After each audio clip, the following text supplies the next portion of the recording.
1 2 1 2 1 2 1 2 1 2. There you go. Hello, hello, hello, and welcome to our final Cat Chat of the season. Man, what a year it has been through football and basketball on both sides. 42 combined wins between the men's and women's basketball teams this year, That's which awesome. is not too shabby. All right, we've got a great lineup for you to close this out before we turn the calendar to March.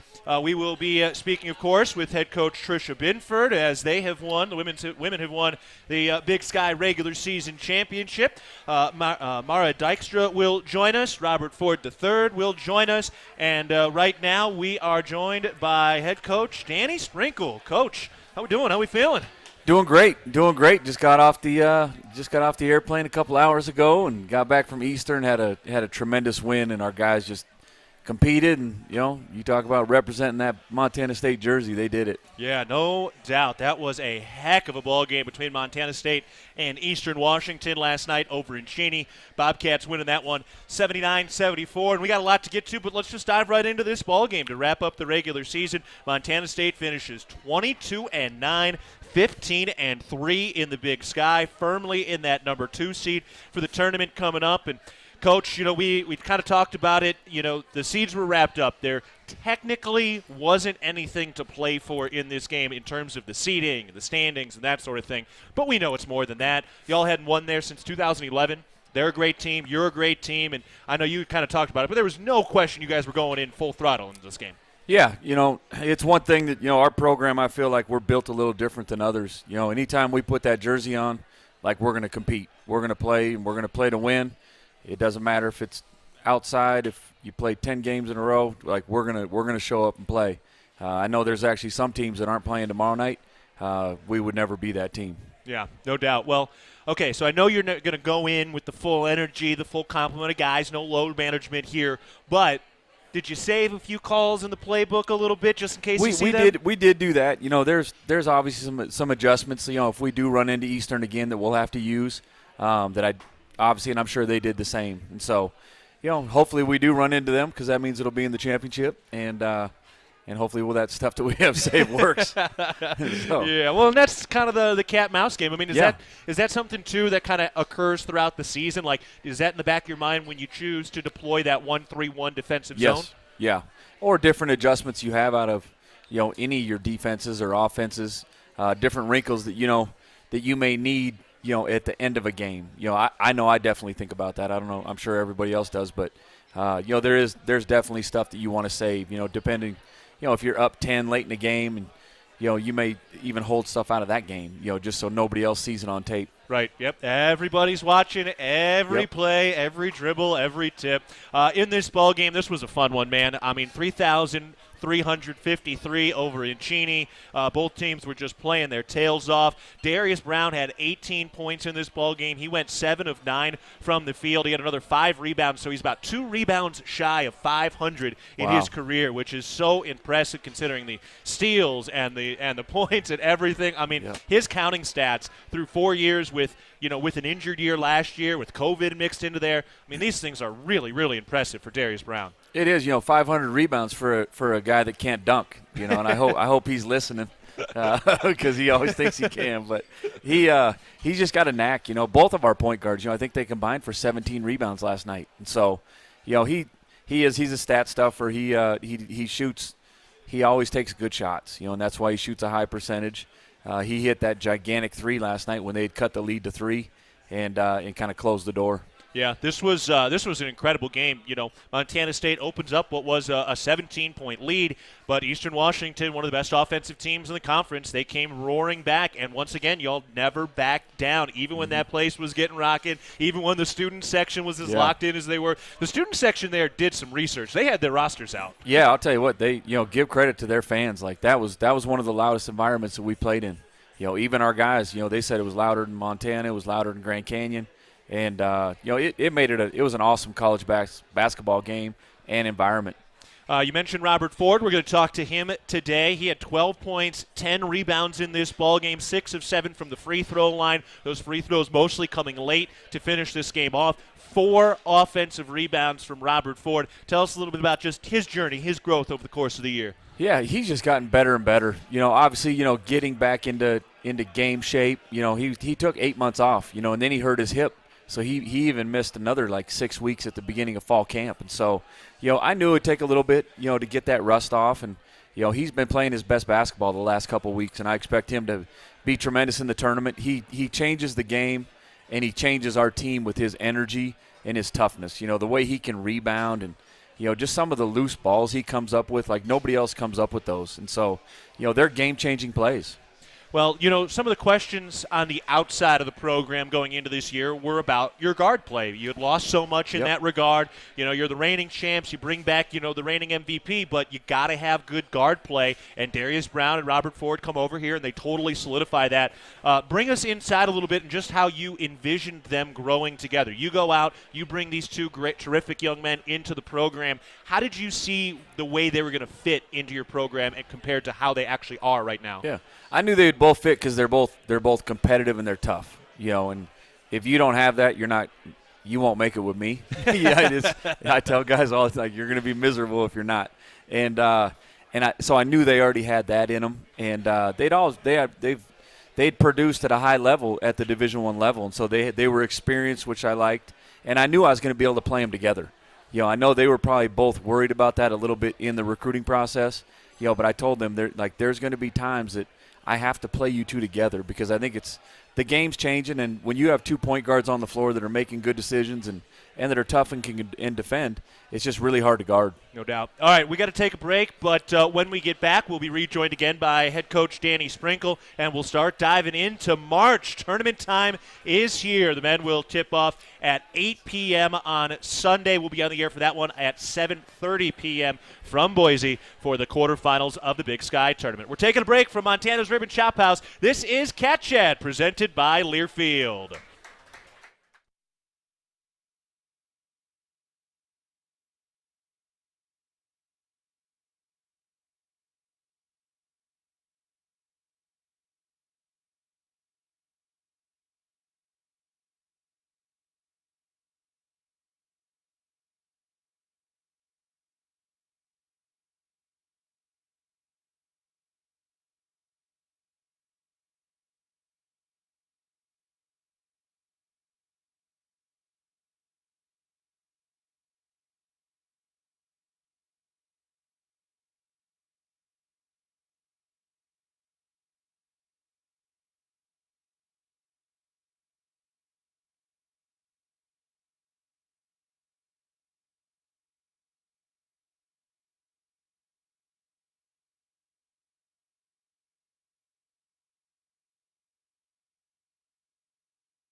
We are back at Montana's Ribbon Chop House for Cat Chat. I'm Keaton Galogly alongside head coach Danny Sprinkle, and we are talking some men's hoops as the Bobcats on the men's side have finished the regular season at 22-9. 15-3 in Big Sky play. And, Coach, we'll dive into this Big Sky tournament coming up, but just give us an evaluation of the year. I mean, you're coming off the conference championship. You're trying to get things going in the right direction in back-to-back years, back-to-back 20-win seasons for the first time since the mid-'90s. How do you evaluate the success of the regular season?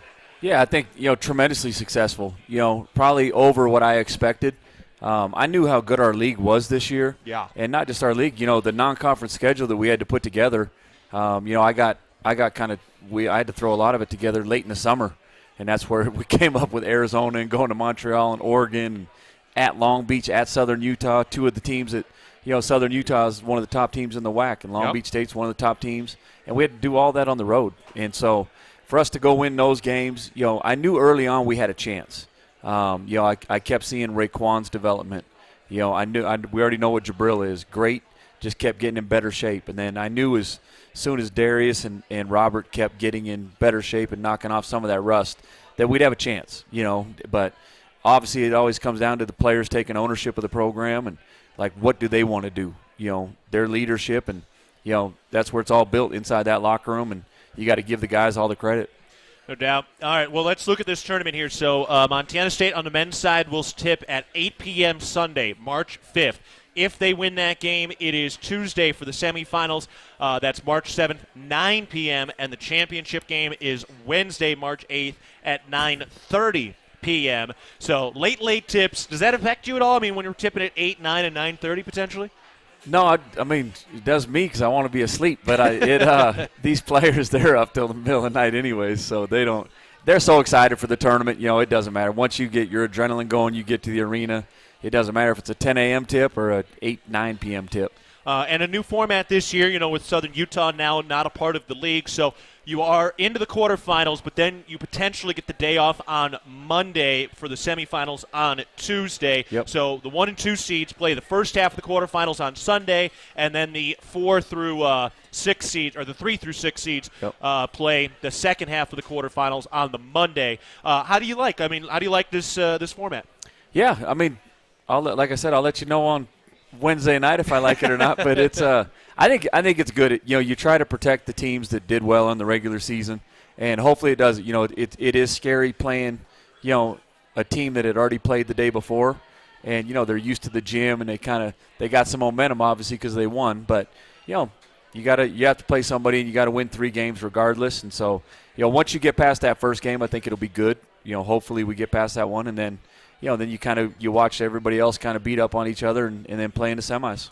Sounds good to me. So you guys will be playing the winner of Portland State, Northern Colorado on Saturday. So, look, everybody in this league has a guy that can beat you, and this will be another opportunity. But it is hard to beat a team 3 times in a season, and you swept both of these teams. But they're going to be a tough matchup, whoever comes out of that. No question. They got really good guards. Northern Colorado's got 3 guys that are going to play for money. They've been tremendous. They're 5-6-year seniors. So they're always dangerous. And then obviously Portland State, we just saw them on whatever it was Saturday. Yep. And they got Cam Parker and they got a bunch of athletes that fly around and compete. So I mean every game's going to be a challenge, and every game in the tournament's a different game, and you got to find different ways to win. Yeah, so that'll be the Sunday game. If Montana State wins that game, then they would get the winner of Weber State-Sac State on Tuesday. So the winner of Weber-Sac State, that's the 3-6 matchup. So that's kind of how it goes, and that'll be a tough matchup too if you get there. But we don't want to jinx anything, so we'll just stay focused on that Sunday matchup. Just go 1-0. 1-0 this time of year. All right, final thing to touch on with you was just I want to get back to Senior Day a little bit. The Portland State victory, that one a 91-78 win against Portland State. Jabril Bello was an absolute star on his Senior Day. 21 points, 11 rebounds, his 20th career double-double. Yeah. The crowd was great in this ball game as well, so it was totally packed up, over 4,000 there at Worthington Arena. Caleb Fuller played well as well, 9 points in that ball game, but really just special senior night for Bello and Fuller. It was great, and they both got us off to a great start. But, Caleb's been here for 9 months. He's an unbelievable person. He's been a great teammate, a great kid. He's been a huge addition to our program. And like he said, he goes, he didn't know how it was going to come, only being here for a year. And he's like, I really feel like this is my family now. And so, which is great. That's what Bozeman and that's what Bobcat Nation does to you. And obviously, Jabril, he's been a cornerstone of the program for 4 years. And I was glad a lot of the fans came out, and it was a great crowd, like you said, that Saturday, to kind of send him off. His mom and his aunt came. And that's the first time she's seen him play in college. And so wow. it was big time, and it'll hit me after the last game with Jabril because I've never obviously coached a game without him. Right. And so he's the 4-year guy, and I know I'm going to miss him. I know that. Yeah, we'll have to get you a new security blanket going into next year. He makes us look like we're pretty good coaches. I know that.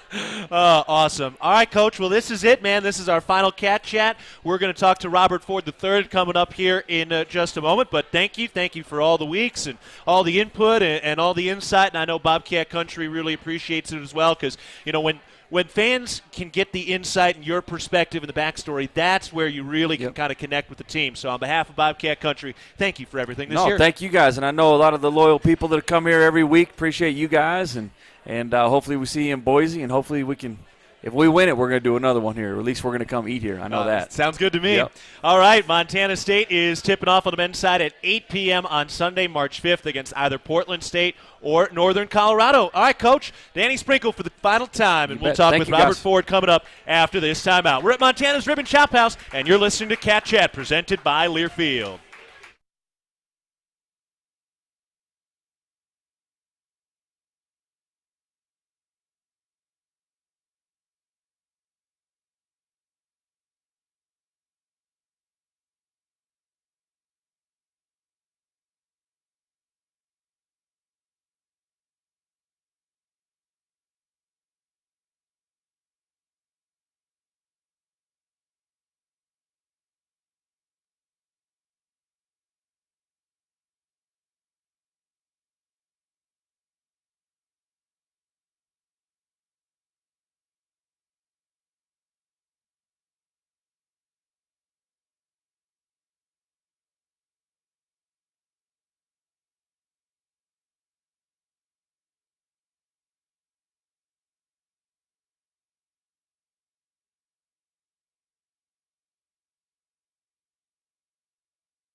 We are back at Montana's Ribbon Chop House. This is Cat Chat. I'm Keaton Galogly, joined by Robert Ford III as we talk some men's hoops, and a little we'll talk with head coach Trisha Binford on the women's side. But first, we're talking with Rob. Rob, how we doing? How we feeling? Good. Yeah, it's good to be out here and see everybody. Yeah, no doubt. Always good support both here and at Worthington Arena. Tell me a little bit about your perspective just on Saturday from Senior Day and just over 4,000 there coming off on the heels of Cat Grizz. Great environments over at Worthington Arena the last couple days. Yeah, definitely. Being out there, we seen the crowd was tough. Even coming in warm-ups, they were talking to us, the student section. And we played in front of big crowds the whole year. But I feel like they were really just had the room shaking with the defensive chants and everything going. But for us, every time we would come into a huddle, we would tell each other, just focus on what's next. Be here and don't worry about everything else going on. Yeah. So it was definitely challenging, to play through it, but we found a way. No doubt. That's the job. Yeah. I mean, it sounds a little cliche maybe to say, well, hey, it's those tough environments early in the year that kind of set you up. But, I mean, is it true, though? Like those early games when you're going to Grand Canyon, you're going to Arizona, you're going to these places, is that where you learn those skills to be able to weather the storm that Eastern tried to bring last night? Definitely, because those are some of the, craziest crowds we've seen, especially Grand Canyon, where after every play the room is shaking, where rather than last night, maybe it was sometimes or towards the end of the game really was where we felt it. But I think we, kept our composure, and we've been playing in front of big crowds, like the whole season. So that prepared us very well. No doubt. Let's talk about your game in this one. 12 points, 10 rebounds.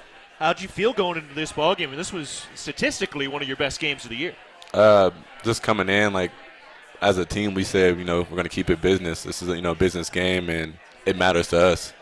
So we came in, we fought, and, for me, my vision was to focus on the game and help my team any way I could.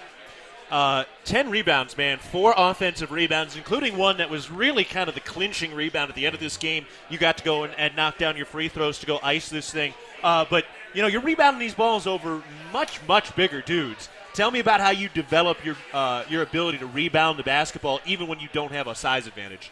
I think it's just, wanting the basketball, really. Like, I've had this question over the years, and I feel like it's just wanting the ball, getting the possession, knowing that, this can be, the game-winning stop, or this can be, a rebound we really need to get an extra possession. So I feel like that is one of the things that I think about when I see it in the air is you got to go get it. Yeah. Well, it helps to have the ups that you have, too. I mean, you get way up there. I'll tell you from the sideline, like sometimes you just see a gaggle of people underneath the rim, and then all of a sudden, boom, there you are above everybody else pulling it down. So here's my first question. Who can jump higher, you or Raekwon Battle? Man, I mean, everybody going to say Raekwon, man. Well, I didn't ask everybody. I asked you. He a freak of nature. I would say Ray. I mean, he's really a freak of nature. Like, I tell him all the time, bro, you wake out the bed, don't jumping as high as you can, don't you? And me and him just laugh about it all the time, but he has a great talent. Yeah. Have you always been like that, or is that something you kind of developed over time? I think I've developed it over the time. As I grew, I've, started to jump higher, and as I worked on my game, I think really it comes with just having a knack, I guess. We're going for rebounds, and when I see it, just trying to get as high as I can. Yeah, well, and having a knack for the ball, having a knack for the game comes from repetition, from a high basketball IQ, just living the game and just being a hooper in your essence. Tell me about how you first initially got into basketball, especially maybe kind of when you started to realize that you had enough skill to be able to play at this high level. What was it like when you were a kid, and who kind of introduced you to the game? My family introduced me as a youngin', as 3 years old. Yeah. We came out, they gave me a ball, and I was playing. And as I went on, I fell in love with the game at a young age. So I played with AAU and went through that, had fun with that. And once I got to high school, I kind of knew, this is what I wanted to do with my life. And I loved it so much that I committed, maybe I would say my sophomore year, I committed every day that I want to be the best player I could be. So from there on, I just kept working and proving doubters wrong, proving everybody that said I couldn't do it wrong by, keep pushing every day. Yeah, it's been fun, and now here you are, a main cog of a team that's won over 20 games at the Division I level. That is not easy to do. But you're from Portland, and you're from the city of Portland, yeah? Yeah. What was it like? What was the basketball scene out there in your high school days? It was really good. I seen a lot of the, good basketball with, Peyton Pritchard was there when I was there. Many other stars. You got, Marcus Sahonis, Kamaka Hepa, guys that are at big schools right now. Aaron Deloney, all these guys that are really good. So, it's really good basketball, really good IQ out there growing up around my age group. Yeah. So, what were some of the crowds like at some of your high school games? They're amazing. Our rival game was, Jeff against Grant. And, those games were sold out. They were kind of like what we're seeing now, just a little smaller gyms. Right. And even sometimes we sold out the University of Portland. Oh, wow. Yeah, so, we had always people waiting outside to get in.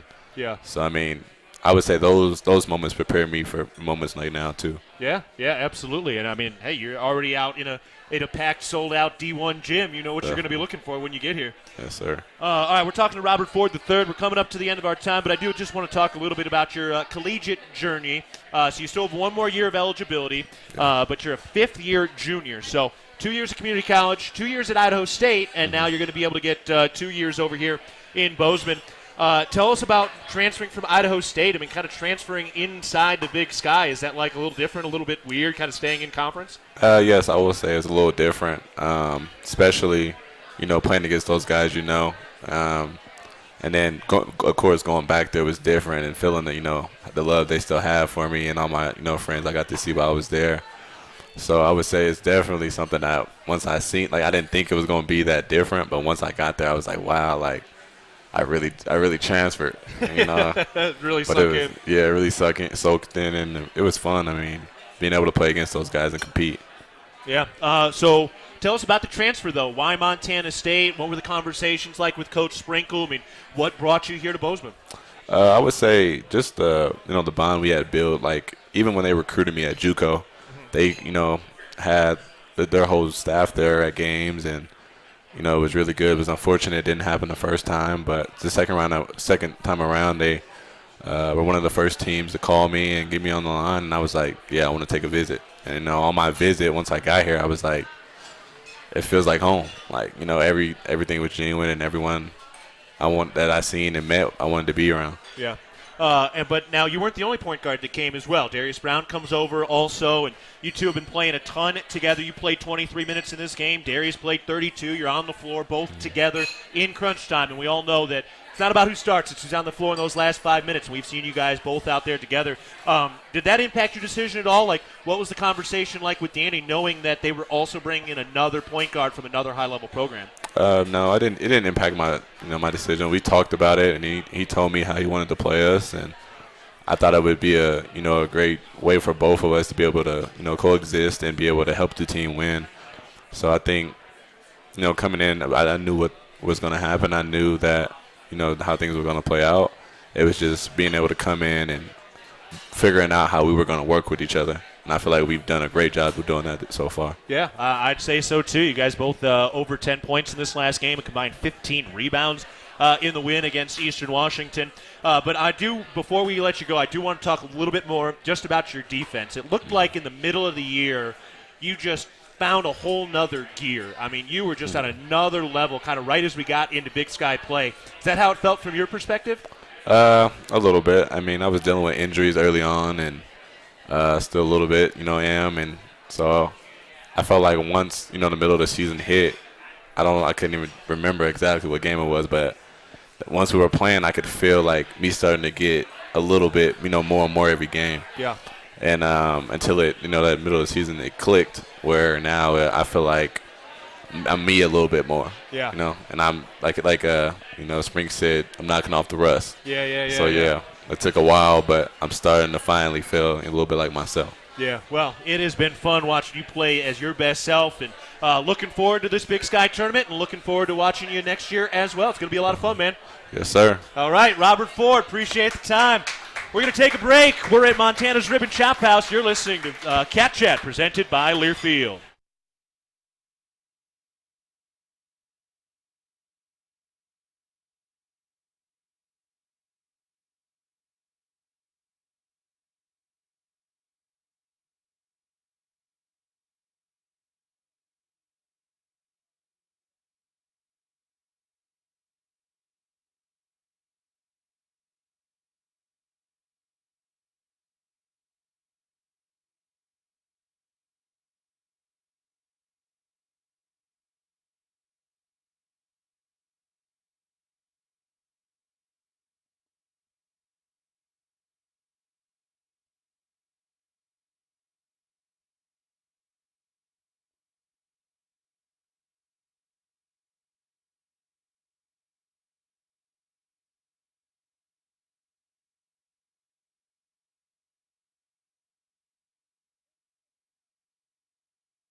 We are back at Montana's Ribbon Chop House for Cat Chat. I'm Keaton Galogly. We're joined now by head coach Trisha Binford, and I want to remind you that at Montana's Ribbon Chop House, our staff is dedicated to creating extraordinary experiences that raise the bar in each of our communities. Enjoy premium steaks, fresh seafood, and award-winning baby back ribs. We look forward to sharing a little Rocky Mountain hospitality with you. All right, once again, we're going to talk some women's basketball. We're with Coach Trisha Binford. And Coach, Big Sky champs. Congratulations. Thank you very much, Keaton. How's it feel? Would have felt a little bit better, but it still feels pretty good. Yes, it's like life. Everything comes with the positives and the negatives. That is true. A loss at Sac State, a win at Portland State to lock it up, and then the loss last night against Eastern Washington. So it'll be the 2 seed for the Big Sky tournament. But regardless, look, still got the championship, still got the bye into the quarterfinals, and you're going to have an off day if you get into the semifinals. But, I mean, just thinking about the course of the year and all that goes into this, and even just from your perspective, like, these are expectations now, which were not expectations when you first got here. Really got to feel special to just be able to knock this out with this group of seniors. Yeah, for sure. I think it was a little bit bittersweet, the expectations, like you said, what the potential of this group is, and just didn't perform up to our abilities yesterday. But over the course of a year, I made them stare down at that trophy in the locker room afterwards because they were, definitely didn't feel good, and they just need to be reminded. Those are hard to get. Those are hard to come by. There's a lot of work that goes into it. A lot of things have to go right throughout the season, and they found a way. And it's a very, very tough conference this year. There's a reason why three teams finished it in a tie there. So, really proud of them, and what an opportunity to regroup. We had a tremendous crowd, and at the same time, you've got to take kind of your conference, what you accomplished. You got to reset. It's a great pause, and now it is a brand new season for everybody. Yes, and certainly, last year was special with both teams going to the dance, and absolutely, both teams this year have a very great opportunity to make that dream a realization. The game that you guys won in Portland to clinch at least this share of the Big Sky regular season title, a 63-34 victory. You gave up 1 quarter of double-digit scoring, and that was 10 points in the second quarter. Tell me about that defensive effort and performance in that game in Portland. I think that was one of our best games of just perfecting the simple and going back to the basics of continued ball pressure across the board, really protecting your teammate, moving on airtime, moving with energy, communication, attacking gaps. And we just did a great job on the glass. It was a fairly simple scouting report. We didn't have a lot of prep time in between the 2 games, and we'd already played them the first time. But we just didn't have the breakdowns that we had on the Thursday night matchup. And so it was just really great to see them get off to a great start on the offensive end, but also on the defensive end. I just thought the energy was right. Sometimes you can talk about execution, you can talk about breakdowns, but the bottom line is everything has to start with an effort of 9 out of 10, and our kids absolutely crushed that.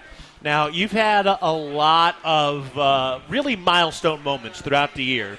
And as a result, you have been soaked by water bottles over and over and over again all year long. But after you all won this one, you and the coaching staff had quite the super soakers that you walked into the locker room with. Yeah, well, it's like you said, I've been getting soaked a ton, so I felt like it was about time for us to give them the same and pay it forward. And at the same time, I still ended up the most soaked. I don't still know how that happened. Well, it's like 15 on 2. Well, the best was, we had the water bottles just in case for SAC, and so then Daniel's trying to pack these through the airport on Friday. Soakers? Yeah, and I'm like, he's like, should I say? I'm like, you darn right, you better say something to the TSA. I'm like, who knows what's going to happen? So we were fortunate to get them through security and have them ready. I think he forgot a couple at the hotel, but.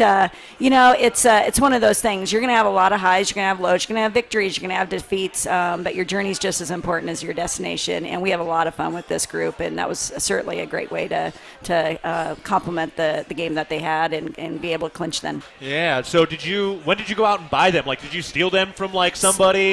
So Daniel went to the store. I think did you go Thursday morning? Yeah. So he found a store. I'm not sure what store it was. A Walmart. Oh, it was Target. Sounds like it was Target. Okay. And The best was watching Bailey and Kenzie try to fill them up and to figure out how they worked. And so I took one, and I squirted it, and I almost took out the whole back of our bench. So they certainly worked prior to going in. So, but borrowed the goggles. I asked my son's a dirt biker, so we got I'm not sure if it was the dirt bike goggles or the ski goggles, but then we got some swim goggles. I'm not sure. And my son's like, "Mom, why are you getting goggles? You're still going to get wet." And I said, "But it's just for the effect, right? It just looks cool." So it was a lot of fun. Yeah, that's awesome. Well, it sets up this Big Sky tournament coming up.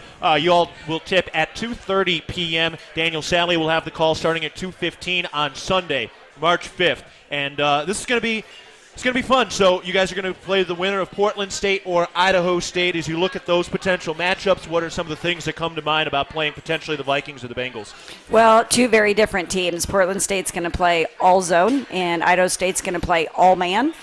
Portland State in their zone it's going to be a 1-3-1. It's going to at times look like a 2-3, and then offensively you're going to have a lot of continuous ball screen action. Whereas Idaho State with their man, they're going to double team, they're going to swarm your post play, and they're going to do a lot through Cali Board. And so very very different teams. We've played both fairly recently. I mean, we played Portland State last weekend, so they're the most familiar. But either way, we just want to be ready to go to be us. Right now, this time of the season, I'm most concerned about just getting my team to be the best that they are and look in the mirror, because I'm not afraid of any opponent. Every single team is talented in this conference, but I just want us to go in and play the way that we're capable of, no matter what. Yeah. So looking at the women's side of the tournament, so, everything's kind of together, right? So the women will play the first two games in the morning. The men are playing the second two games in the evening. And I'll ask you the same question I asked Coach Sprinkle, a new format. So you get a day off if you get the opportunity to go to the semifinals because of those top two seeds. What's your first impression? How do you like this new format? Well, I like the format. It's a little bit different that the top seeds are playing earlier than some of the other seeds, so that's a little interesting. But I do like the fact that you get that bye and they have to play back-to-back. So there is that advantage that you have to take. And you do get your feet wet a little bit earlier. So I think there's some really good things about it. It's a little bit tightened up, so hopefully it gets more people to get to Boise. I think that there's some things that have encouraged that, having them both play on the same days. So that should be really fun. Most importantly, we just want to take care of business, get some dinner, and then come back and go watch the men do the same. So we're excited about being able to play that same day. Yeah. We had the double headers for Cat Grizz. We've got this, which is basically like a quadruple header all mushed together, so it's just one big basketball championship. Do you like it when everything's kind of put together and everybody can be in one place? Yeah, there's just something about the tournament experience, getting your kids at one site for the duration. It feels different. It feels like a new season. It creates a new energy. Getting to watch both teams. You have your band that's kind of sending you off through the hotel rooms with your spirit squad. There's just an element about it that just changes. It does feel like a brand new season. So I just think that's always a great new start to that new season. And I love doing it with the men's team. They're just so much fun to watch. Danny's doing just a tremendous job, and we want to have an experience very similar to last year. But it takes every single day. And right now you have to have really locked in focus. You got to eliminate the distractions. You got to find a way to advance. Well, you're doing a pretty darn good job, too. A combined 42 wins between men's and women's this year. That is a special, special year, regardless of how it all plays out. But 42 wins between the two, I mean, that's great. And it's fun to see both teams, both programs really elevated to where we are right now. Yeah, it's a culture of excellence here at Montana State, and it is all of our expectation. We want to surround ourselves with champion people, and we've got the champion leadership in place and a champion community. So we're just kind of the fruit of labor, and we go and we seek champion student athletes, and that's what we feel like we have. We're really excited about what's ahead. Well, we're going to talk to one of those champion student athletes in a moment. Mara Dykstra will be joining us. Just quickly, give us a little synopsis of Dykstra's season, just kind of how she's grown and where you see things going for her. Well, I thought she came in super hungry and ready to go. She's very mature as a freshman. She came off playing on her international team in Canada over the summer, and I thought that national experience was really, really powerful for her. Very athletic, very good for us defending all these teams that are spreading you out, 5 out, 4 out on the perimeter. She's just really mobile, and she just continues to be a sponge and get better and better. And right now she's gaining some confidence on the offensive end. I just think she's barely scratching the surface there. We want her to take more shots. We want to be a little bit more attack-minded. We weren't trying to talk too much shop over here, but I did say, you could leave your feet sometimes to swat a shot because she's very capable, and we're going to get her a little bit more aggressive. I think those are the things that I'm going to just challenge her to be okay with a couple risks and a couple mistakes, because this young lady's going to be really special. No doubt. All right, well, before we let you go, I want to remind you that Universal Athletic has been a proud supporter of Bobcat Athletics for over 45 years. Shop their great selection of Bobcat apparel and accessories for all your game day needs. Shop in-store at their North 7th Avenue location or online at shop.msubobcats.com. Go Cats.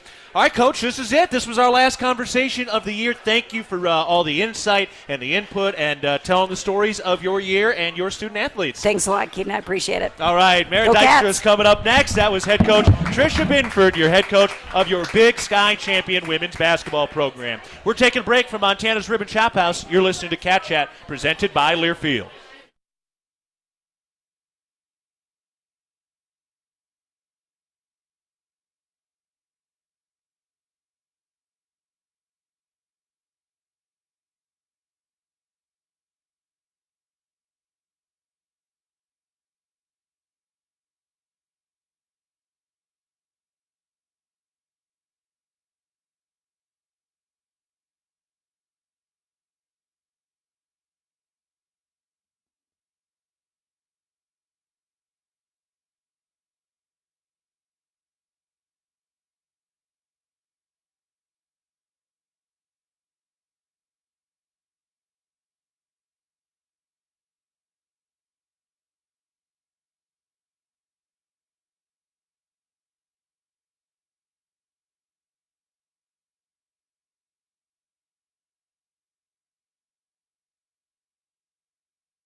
We are back one final time today and this season at Montana's Ribbon Chop House for Cat Chat. Montana's Ribbon Chop House has been serving Rocky Mountain communities for over 20 years. Our ability to grow has come through our commitment to Rocky Mountain hospitality, a concept which incorporates a casual attitude with our commitment to loyalty, safety, service, and quality food. We hope you'll be our guest at one of our Montana locations soon. I'm Keaton Galogly, joined now by freshman Mara Dykstra. How we doing? How we feeling? Good. How are you? I'm doing quite well. Excited to get into the into the Boise side of things and into for both of us, our first Big Sky Conference tournament. Mm-hmm. Excited for tournament time? I am. I'm nervous, but ready to get it going this week. Yeah, no doubt.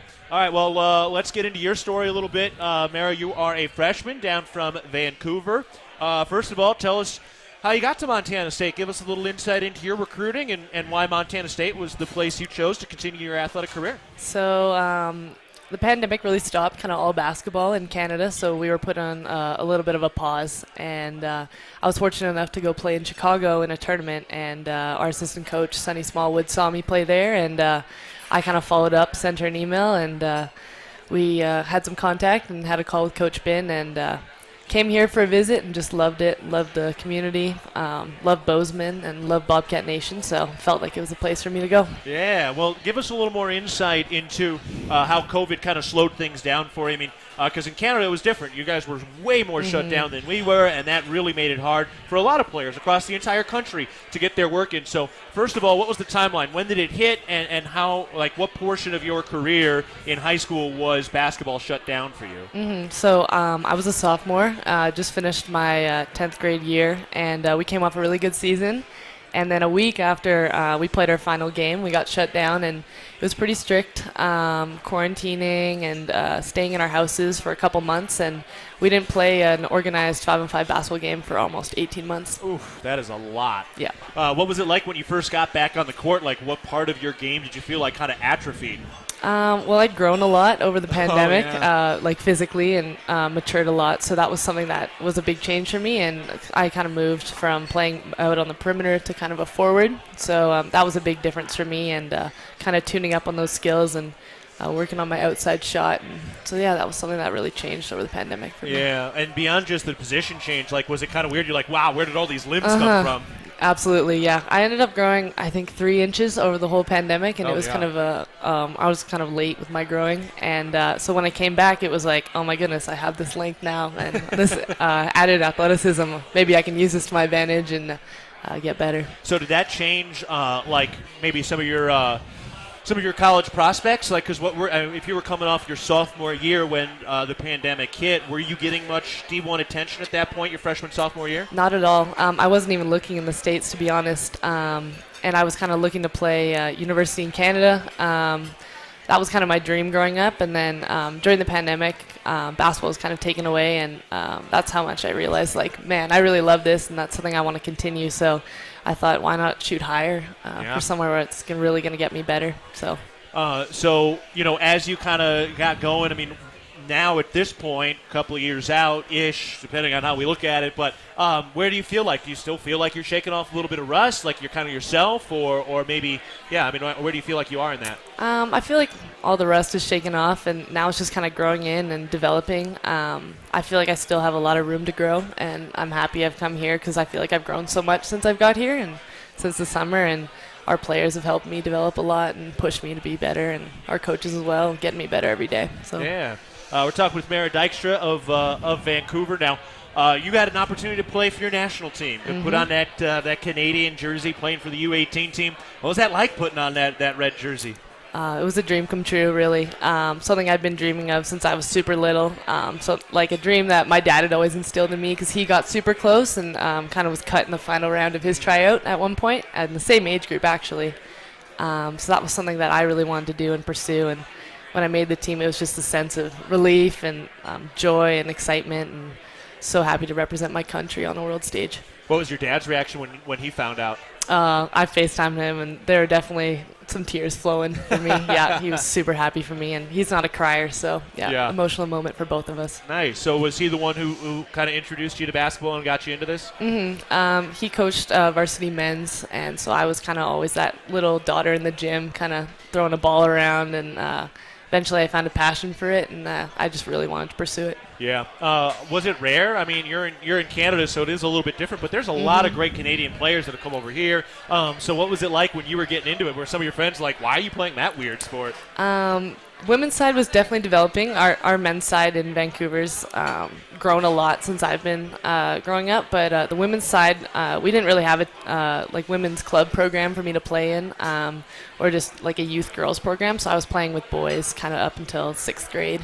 And then at that point, more and more youth teams started developing for girls. And so I started playing on those teams. And I think playing with those boys' teams just kind of allowed me to be more aggressive and more physical. And then coming into the girls' game, like, okay, I can tap what I used against these guys and maybe use it to my advantage against playing against girls. So. Yeah, that's cool. It's cool that there's like that synergy too. Kind of goes both ways, and you can kind of learn and pick it up and adjust and kind of add it to your game. That's really cool. Absolutely, yeah.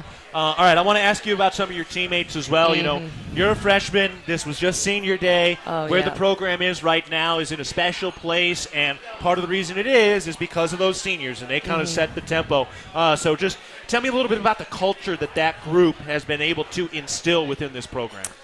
Well, our seniors are leaders, and they're not just leaders on the court, they're leaders off the court as well, and I've grown really close to them, and I'll be sad to see them go. Yeah, it's getting me emotional right now. Last night was really emotional for us because we just have such a close-knit culture on our team, and just I'm sad to see them go, but I'm really happy for them that they're going to be moving on to do stuff with their life and some great things in their future. But Cola Badbear especially has been someone who's kind of taken me under her wing since I got here in the summer, and she kicked my butt for the first few weeks of the summer, but I've gotten better because of it, and I'm really grateful for that. Yeah, when she's kicking your butt in practice, is she a trash talker, or is she more like, no, it's okay, just learn this? Not a trash talker. She's quiet, but she'll kill me on the court. Yeah. She'll kill me with her moves, so, yeah. What are some of the aspects of her game that you really appreciate that you're trying to learn or pick up or maybe put into your own game? She's really confident whenever she gets the ball. That's something that I want to work on. Just knowing that, hey, I'm good enough to be here. I can take those shots. And she also does a lot of the work before the ball gets there. Like she's always one step ahead. And that's something that it's hard to defend, honestly, against her. And so I wouldn't want to be playing against her. So I'm happy I've had that time against her, and now I'm on the same team as her, and I'm able to witness that work in our games. Yeah. Darian White in this last game, 27 points, another 7 rebounds. She's got an opportunity to become the all-time leading scorer here at Montana State over the next couple of games, depending on how things go. What's it like having a courtside seat to Darian White's senior year? Oh, it's amazing. She's honestly the GOAT of our program in every aspect. She's incredible, and I'm so happy I've been able to play on this team with her just to witness that greatness at the same time as me. And she's an amazing teammate on and off the court as well. So yeah, and I think it's even more impressive when you put her career into context, considering only 4 years, not 5 or 6. Her freshman year was cut short by COVID. Her sophomore year was a shorter year because of COVID, so she didn't even play as many games as a lot of other people would. And here she is on the cusp with an opportunity to get to that scoring crown and become the scoring queen. Like, that stuff is cool, man. Yeah, it's amazing, really. Yeah. All right, well, we're looking ahead. Things are coming up, getting ready for the Big Sky tournament. So you guys will either have Portland State or Idaho State coming up on Sunday. What's got you most excited about getting to Boise and being a part of the Big Sky tournament here? I think, honestly, that loss that we had on seniors night, although it wasn't the outcome that we wanted, I think it was a chance for us to really, okay, we need to refocus and reset. And this week we're going to work on putting those pieces together. So I think it's going to be exciting watching Boise from our team. Yeah, it's going to be a lot of fun. Looking forward to it. Quickly, what are some of your plans for the summer? I mean, you going to be around here? Do you know what you're doing yet? Or are you just too locked into basketball season right now? I'm pretty locked in right now, but in the summer, hopefully, we'll be trying out for our national team again. Okay. Play on the U19 team and hopefully represent us in Spain. That'll be awesome. That'd be so much fun. Yes. What kind of style of play is that? I mean, is it much different playing in that international style than it is here? It is.